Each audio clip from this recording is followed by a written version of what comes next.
अस्सलाम वालेकुम viewers, welcome to my YouTube channel Pak forces jobs.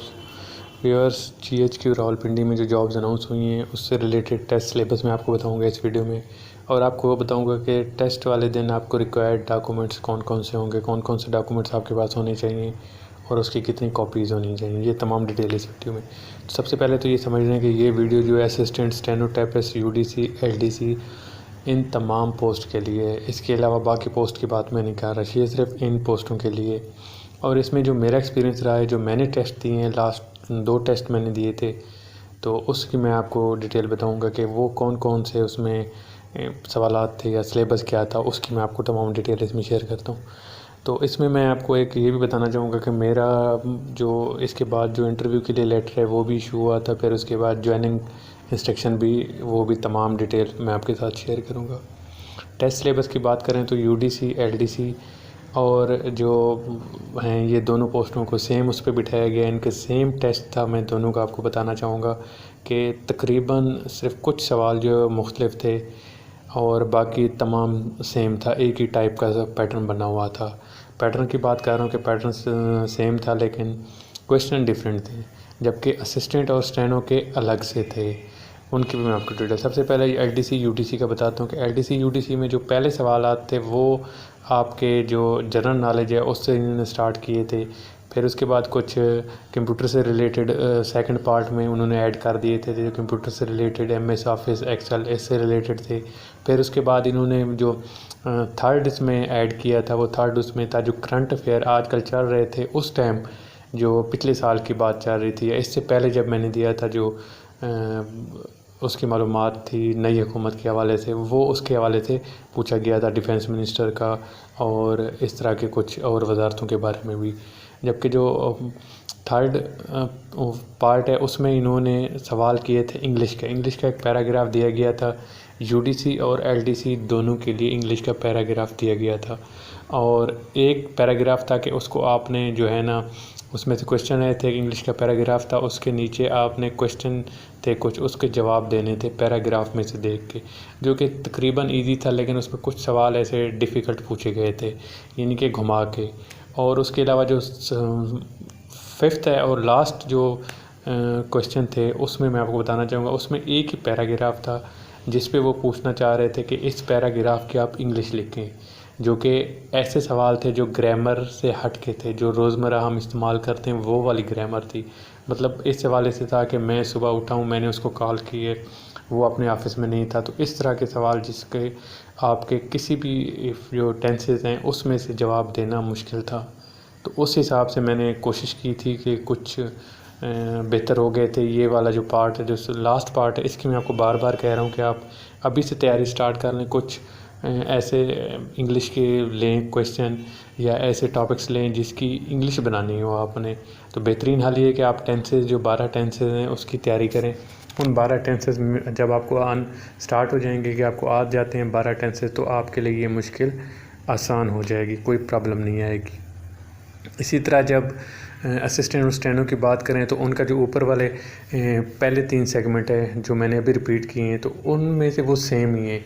यानी कि पहले जो है वो जनरल नॉलेज के थे, फिर उसके बाद जो है कुछ इन्होंने इसमें इस्लामिक स्टडी के भी, हिस्ट्री जो थी इस्लामिक स्टडी की, वो इसमें कुछ गज़वात वगैरह, जंगें और इस तरह के उन्होंने क्वेश्चन ऐड किए हुए थे। जबकि एंड पे जब इनका था तो इन्होंने एक इनसे जो ऐसे था वो लिखवाया था। और जो स्टेनोटाइपिस्ट और एक और जो क्लरिकल स्टाफ का था, इस दफ़ा नहीं आया, डेटा इंटरप्रेटर था मेरे ख्याल से, उसमें इन्होंने कुछ ऐसे स्टोरीज़ भी लिखी कि जिनका जवाब इंग्लिश में ही देना था। स्टोरीज़ लिख दी तो उसके फिल इन द ब्लैंक्स थी कि आपने इनमें से चूज़ करनी है। तो इस तरह का ग्रेजुएट लेवल का वो क्वेश्चन पेपर बना हुआ था। तो ये तमाम डिटेल इस सिलेबस की है कि आपको अभी मैं एक रेंडमली बता देता हूँ। असिस्टेंट यूडीसी, एलडीसी, स्टेनोटाइपिस्ट ने पहले पार्ट में जनरल नॉलेज का करना है और जो दूसरे पार्ट में वो आ जाएंगे, उन्होंने करंट अफेयर्स को भी देख लेना है। इसी तरह इस्लामिक स्टडी और मुतालिया पाकिस्तान के भी क्वेश्चन देख लेने। और एंड पे जो है ना, उन्होंने 2 जो इसमें ऐड करने हैं, वो एक है कि आपके पास एक सेंटेंस आ जाएगा, उसमें से आपको क्वेश्चन किए जाएंगे, उनका आंसर करना है आपने। उसी स्टेटमेंट में से आपको उनका आंसर्स मिल जाएंगे। जबकि जो लास्ट पैरा है उस पर आपको उर्दू में पैरा दिया जाएगा, आपने इसको इंग्लिश में ट्रांसलेट करना होगा। तो ये इसकी सिलेबस थी। और उसके बारे में मैं आपको बताना चाहूँगा कि टेस्ट वाले दिन डॉक्यूमेंट्स आपने तमाम ओरिजिनल डॉक्यूमेंट्स, अपना आईडी कार्ड और मैट्रिक या इंटरमीडिएट जिस लेवल तक आप पढ़े हैं उसके डॉक्यूमेंट्स आपने सबमिट करने हैं, और 2 सेट आपने उसके कॉपीज साथ लेके आनी है, अटेस्टेड होनी चाहिए। क्योंकि अगर आप टेस्ट पास कर जाते हैं तो उसी दिन आपको इंटरव्यू भी लिया जा सकता है, टाइपिंग टेस्ट भी लिया जा सकता है। टाइपिंग टेस्ट में क्या होता है कि टाइपिंग टेस्ट इन्होंने टाइपिंग मास्टर पे या टाइपिंग ट्यूटर पे कोई टेस्ट नहीं लेते।